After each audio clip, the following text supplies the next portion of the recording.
Acelerando Empresas, episodio 421.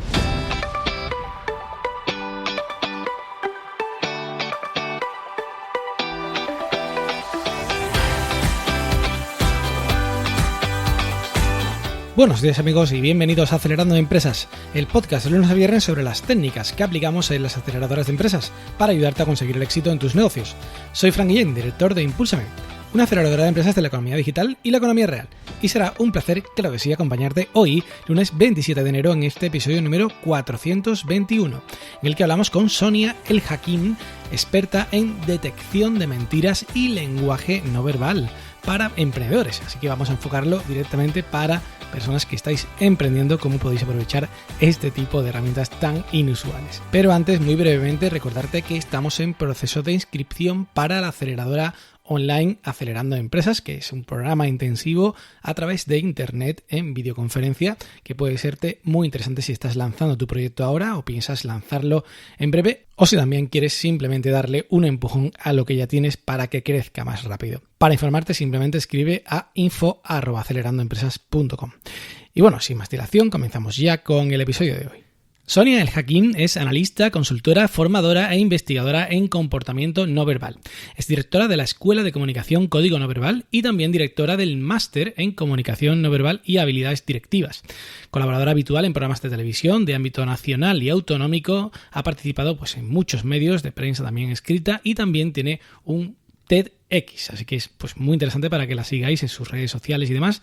Y es experta en detección de mentiras y comunicación no verbal, que ha enseñado a miles de alumnos para su vida profesional y también para la vida personal. Y yo soy uno de esos alumnos, es decir, Sonia ha sido profe mía y desde luego me lo he pasado en grande en sus cursos, he aprendido muchísimo, lo he podido aplicar también en mi vida profesional y desde luego tenía muchas ganas de hablar con ella, así que le damos la bienvenida. Buenos días, Sonia, ¿cómo estás? ¿Qué tal? ¿Cómo te va? Encantada de escucharte. Bueno, encantado también de tenerte a ti por fin, porque hemos hablado alguna vez de hablar y por fin podemos compartir un ratito hablando de esto que nos gusta tanto. Cuéntanos un poco, Sonia, ¿cómo comenzaste, si te parece, con Código No Verbal? Pues yo he estado como 18 años dirigiendo empresas, entonces vengo del mundo de la empresa y eso la verdad es que marca bastante mis cursos. Tú que has estado en ellos, yo creo que esto lo habrás notado. Y después de 18 años dirigiendo empresas, empecé a interesarme por temas de crecimiento personal. Empecé con el coaching, que parece que es hacia donde tendemos muchas veces los empresarios, ¿no? A temas, de desarrollo personal. Y bueno, de casualidad descubrí la comunicación no verbal, porque al final la comunicación no verbal está incluida, luego si quieres lo explico un poco mejor, está incluida dentro de la inteligencia emocional. Esto no mucha gente lo dice o no mucha gente lo sabe. Entonces, me metí de lleno, hice un primer máster, me supo a muy poco, pero ahí ya me di cuenta que esto era lo mío.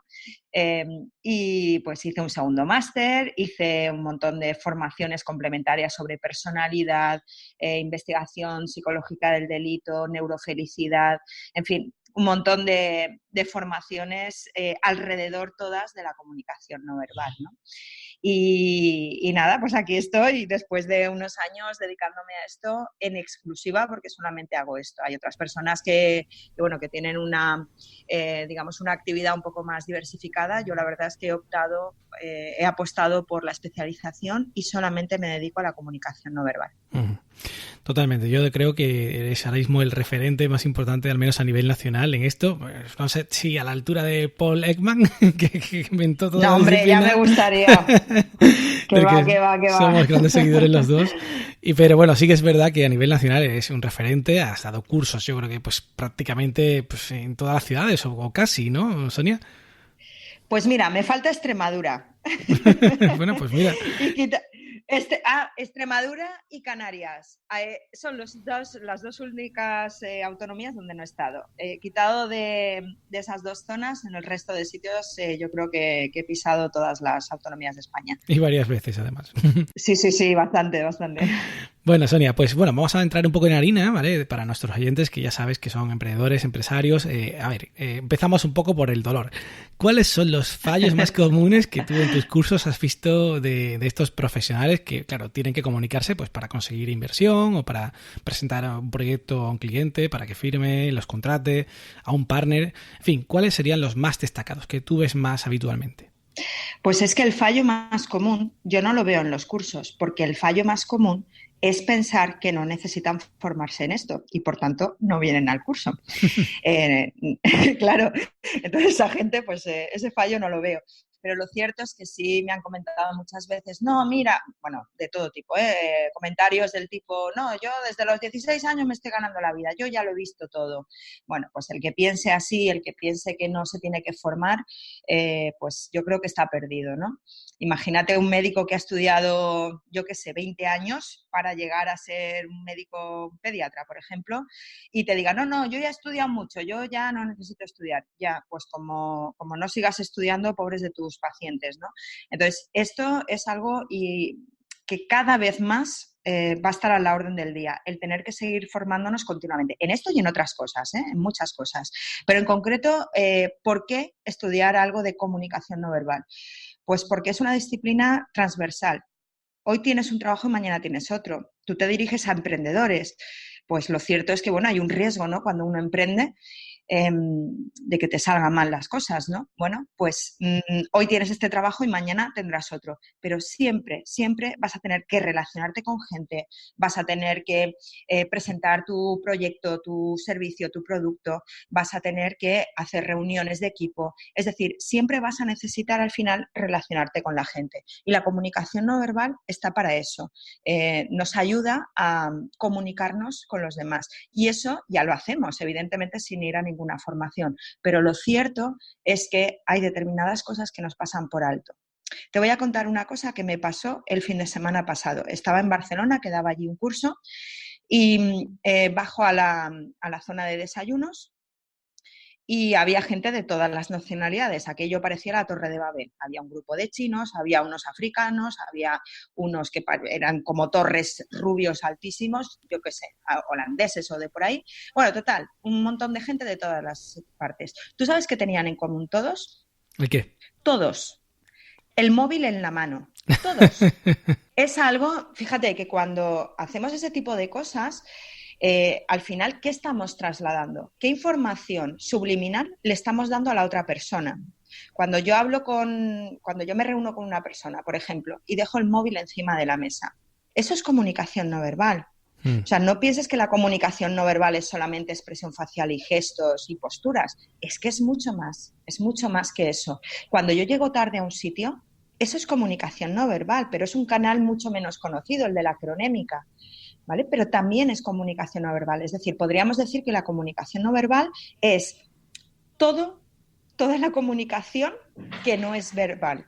Fíjate, es una definición muy tonta, pero es que realmente es la única definición que nos puede ayudar a entender la globalidad de esto. Entonces, normalmente hacemos más o menos bien las cosas. Eso, normalmente sí, está bien, pero siempre hay cositas que se pueden mejorar. Puedo ser un poco más asertiva, puedo decir las cosas un poquito mejor, puedo utilizar, por ejemplo, cuando hago una presentación, mi voz para que llegue mejor el mensaje que yo estoy trasladando.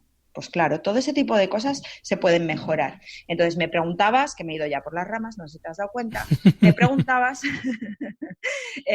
cuáles son los errores más habituales que suelo ver. Bueno, los nuevos errores son los errores que tienen que ver con el uso de nuevas tecnologías, con dispositivos como el smartphone, etcétera, ¿vale? Esos son los nuevos errores que están apareciendo ya y que se están empezando a investigar. Y luego los errores típicos de toda la vida, pues desde no hacer una buena entrada en los sitios o cuando yo estoy en mi despacho a pie de calle y entra un cliente, pues no dar una buena primera impresión, por ejemplo. Esos son errores que cometemos a diario y que, bueno, pues tenemos distintos fallos. No solamente porque no he sabido dar la mano, que eso, bueno, hoy en día ya está cambiando también porque ya cada vez nos damos menos la mano, sino, por ejemplo, pues no he tenido un buen contacto ocular, no he tenido una expresión facial acorde a la circunstancia, mi voz no ha expresado realmente alegría por ver a esa persona y esa persona percibe que me está casi como molestando.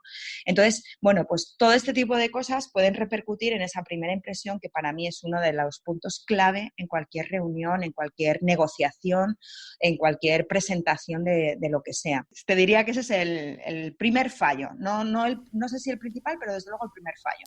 Yo recuerdo, Sonia, perfectamente, por ejemplo, en el curso, una de las cosas, hace tiempo ya que lo hice, ¿no? Pero recuerdo muy bien el tema de dar la mano, ¿no? Es una cosa tan sencilla que todos damos por hecho, pero hay tantas formas de dar la mano y transmite tantas cosas distintas, ¿no? Y además, no es que haya una fórmula perfecta, sino depende de lo que quieras conseguir, de la situación, en fin, es curioso. Si quieres contarnos un poco, porque me resultó muy interesante. Sí, además, date cuenta, el gesto del saludo con la mano, con el apretón de manos, es algo cultural. ¿Y eso qué significa? Pues que lo aprendemos. Lo aprendemos dentro de nuestra propia cultura, de nuestra cultura. Entonces, cada persona, dependiendo de la cultura a la que sea, pues aprenderá mejor o peor a hacerlo. ¿Por qué digo esto? Porque no en todas las culturas, y esto para los oyentes que nos estén oyendo, que tengan pues, negocios interculturales, pues no en todas las culturas se da la mano y no en todas las culturas se da la mano de la misma forma, ni dura lo mismo el saludo. Aquí en España dura más porque nosotros somos una cultura de alto contacto, que se llama. Las culturas de alto contacto son aquellas culturas en las que nos tocamos mucho. Entonces, aquí en España, ¿qué te voy a decir? Que no sepas, pues nos gusta mucho tocarnos, nos relacionamos mucho a través del tacto, pero hay otras culturas, pues yo qué sé, Inglaterra, el norte de Europa, Estados Unidos, Japón, por supuesto, y algunos otros países asiáticos, que son culturas de bajo contacto. Entonces, la duración de los saludos evidentemente se repercute de ese bajo contacto y por tanto es más corto la duración. Y luego lo que tú decías, no todos los saludos son iguales, dependiendo de mi estado de ánimo, de mi personalidad, del feeling, de la relación que yo tenga con la otra persona, pues así voy a dar la mano de una forma u otra. Yo cuando explico esto en los cursos, lo que explico a los alumnos es que bueno, pues es una de las poquitas cosas que pueden hacer de forma consciente y, por tanto, pues que lo hagan siempre a su favor, ¿no? Dependiendo del mensaje que quieren trasladar a su interlocutor. ¿En qué plan van a esa negociación o a esa reunión? Pues según cómo vayan, según los objetivos que tengan en esa negociación, pues así tienen que utilizar en general el comportamiento no verbal a su favor y en concreto el apretón de manos. Perfecto. Bueno, creo que muy bien explicado. Y también otra cosa que recuerdo muy bien, porque me gusta mucho el tema, como tú sabes, es el tema de la detección de mentiras y cómo es también importantísimo tenerlo en cuenta cuando, por ejemplo, imagina, estamos haciendo una presentación a un inversor, ¿no? Estamos en un escenario, en un foro de inversores y estamos contando, yo qué sé, pues las cifras de nuestro crecimiento o lo que esperamos. Y ahí, claro, si no conocemos cuáles son las claves, los microgestos, por ejemplo, los micropicores, ¿no? O el tema de la mirada que algunas veces comentabas, pues claro, realmente igual estamos transmitiendo algo muy distinto de lo que estamos diciendo. ¿Puedes contarnos un poco al respecto? Fíjate, cuando estás haciendo una presentación en público, yo sinceramente te recomiendo que no cueles ninguna.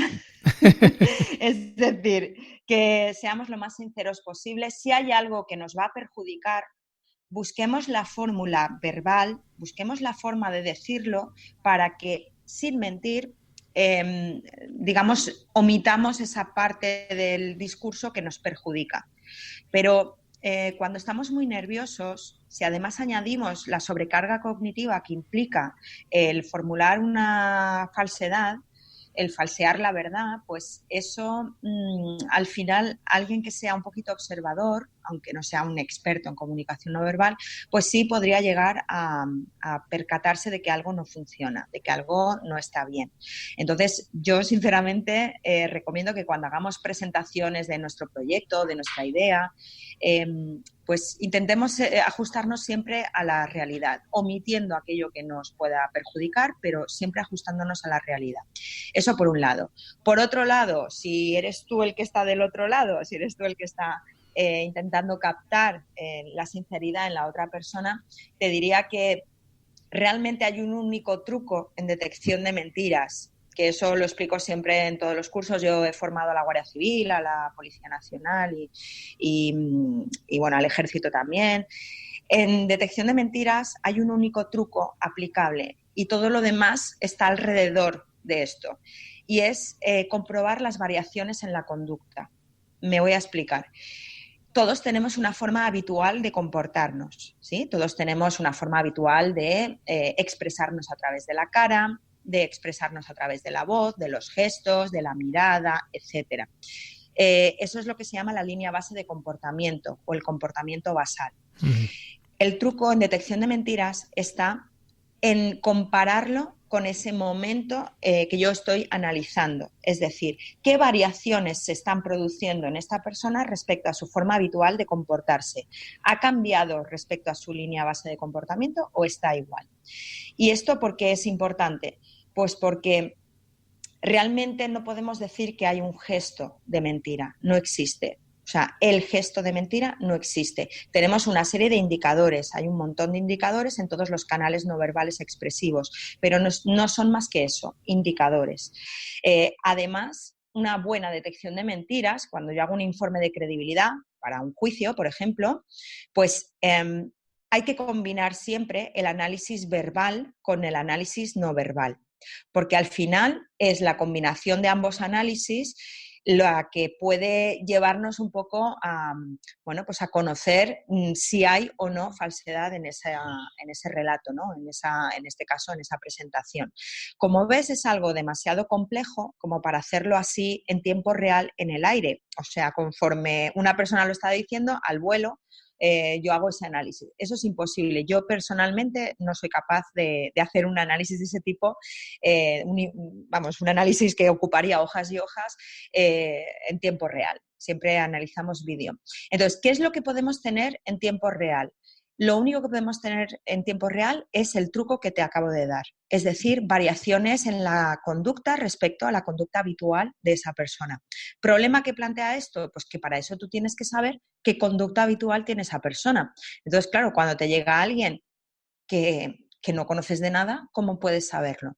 Entonces, cuidado con los falsos bulos de Internet. Hay un montón de cosas que se dicen en Internet que no son ciertas. Cuando veáis cosas demasiado sencillas del tipo, si no te mira a los ojos, que te está mintiendo. Bueno, pues déjalo estar, porque si las cosas son tan sencillas, créeme que no estarían continuamente investigando, pues tanto los investigadores en las universidades como, por otro lado, las unidades de análisis de conducta de las policías de todo el mundo, investigando a ver de qué forma podrían detectar la mentira. Si todo fuera tan fácil, simplemente con que no te mira a los ojos ya te está mintiendo, no, hombre, eso no puede ser. Hay un montón de bulos en Internet que no debemos hacer caso de ellos, porque por el bien también, por nuestra propia salud mental.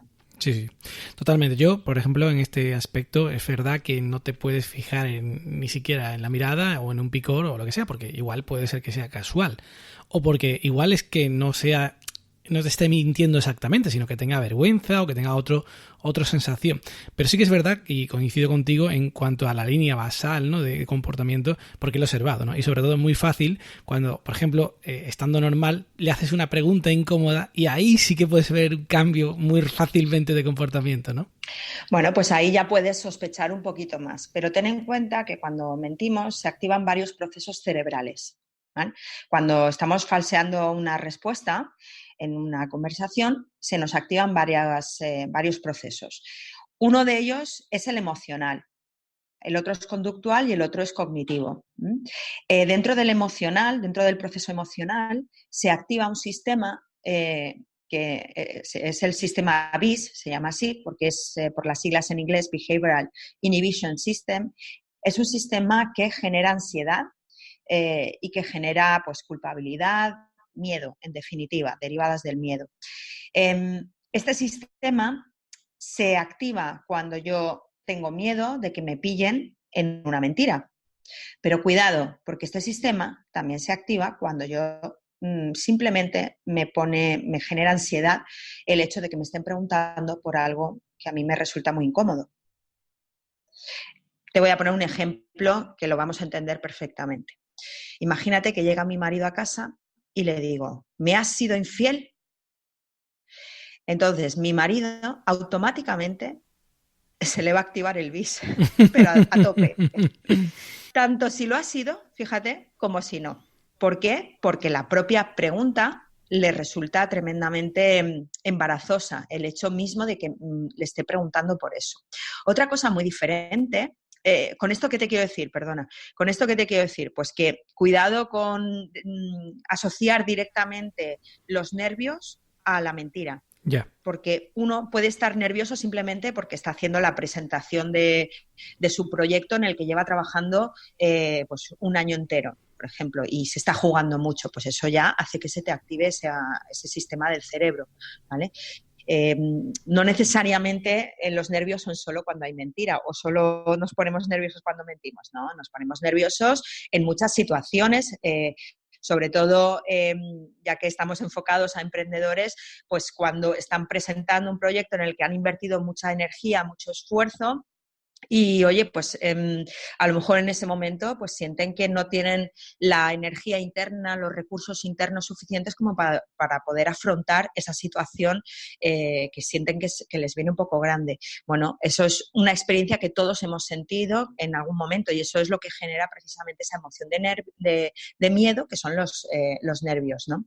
Entonces, cuidado porque esos nervios no necesariamente los vamos a asociar con la falsedad, pero sí que es cierto que sin estar preguntando, sin hacer esa pregunta incómoda de si me has sido infiel, sino simplemente porque alguien te está contando algo y de repente ahí empieza a cambiar, eso sí ya nos podría ayudar. Es decir, que no he sido yo quien le ha colocado en esa situación embarazosa, sino que esa persona, ella sola se ha metido ahí, ¿no? Contándome algo que a lo mejor pues no era real. Ahí sí tendría mucha más validez. Ajá. Bueno, pues creo que evidentemente es algo que no se puede tomar a la ligera, pero es verdad que también muchas veces, como tú decías, las sensaciones que nos pueden transmitir, esto de me suena raro, pues igual es que tiene alguno un sentimiento porque ha observado algo, incluso inconscientemente, que te está diciendo algo. Uh-huh. En fin, bueno, Sonia, yo pues me encantaría escucharte mucho más, pero ya sabes que el tiempo que tenemos es limitado y lo que sí me gustaría un poquito es que en un minutito nos contaras un poco en qué andas ahora, qué actividades tienes, por si hay personas interesadas en este tipo de cuestiones. Pues bueno, yo hago formaciones prácticamente todas las semanas por toda España, o sea que si a alguien le apetece echarle un vistacillo para ver si voy cerca de su ciudad, pues puede entrar en la web www.códigonoverbal.com y aparte, pues como tú has dicho, estoy dirigiendo el máster de la UCAM, el máster en Comunicación No Verbal y Habilidades Directivas de la Universidad Católica de Murcia y, por cierto, empezamos nueva edición ahora en abril, o sea que bueno, es el único máster 100% online que aúna dos cosas, rigor científico, solo hay ciencia, y aplicación práctica directa, porque está dirigido justamente a empresarios, a directivos, a personas, a comerciales, a personas del ámbito de la empresa. Fantástico. Bueno, pues creo que es muy interesante. Os animo a todos a que echéis un vistazo. Sé que vais a aprender mucho y además os lo vais a pasar muy bien porque, como habéis visto, Sonia es una persona súper activa, súper alegre y que siempre te deja huella. Así que muchísimas gracias, Sonia, por compartir todo lo que has compartido con nosotros. Ya sabes que tienes las puertas abiertas para lo que quieras. Gracias de nuevo, un abrazo y nos vemos pronto. Un abrazo, muchísimas gracias. Y bueno, pues hasta aquí el programa de hoy. Muchísimas gracias a Sonia por participar y gracias a todos por estar ahí. Ya sabéis que podéis escuchar cada día este podcast con vuestro móvil en iTunes, iVoox, Google Podcasts, Spotify o Spreaker. Y también recibir gratuitamente las notas del programa registrándoos en acelerandoempresas.com/suscríbete. Os agradezco muchísimo las reseñas, comentarios y valoraciones en iTunes y en iVoox y también cada vez que compartís un episodio en vuestras redes sociales para que lo vea más gente, como por ejemplo el de hoy si os ha gustado. Muchísimas gracias, que tengáis un magnífico día. ¡Ánimo, emprendedores!